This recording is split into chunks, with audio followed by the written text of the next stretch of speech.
Hey guys! Selection Sunday is right around the corner, which means so is March Madness, which means for a lot of you, brackets are running through your head. Conference tournaments are happening this weekend. The bracketology has already started in your brain, right? And for others, it's a different kind of bracketology. It's a house hunt bracketology. I have a buyer right now who is struggling to find a house that fits on all levels. So it got me thinking, you know, house hunting is a lot like putting your brackets together for March Madness, in that the first round, it's pretty easy to eliminate what's gonna work, what's not gonna work. Just like picking games, it's pretty easy to determine that this person's gonna win and these people are certainly gonna lose, unless you're dealing with 8 and 9. Sometimes that's a little more difficult.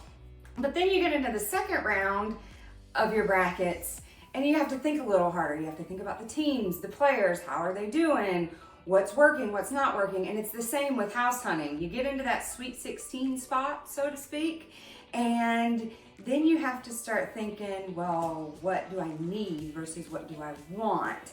And the situation with my current buyer is she loves the kitchen in one house and the yard in another house and the location of another. And in a perfect world, she could combine them all for the perfect dream house, right?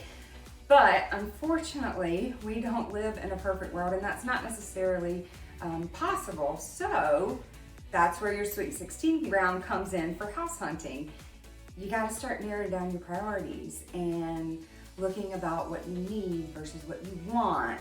I've put together a whole blog, basketball style, of course, to help her and to help you in case you find yourself in this situation, how you can narrow down and decide what works. It's not just about needs and priorities. There are other things that you should consider, and all of that is in the blog. You can click on the link in the description, and that'll be your first step to get into your championship home.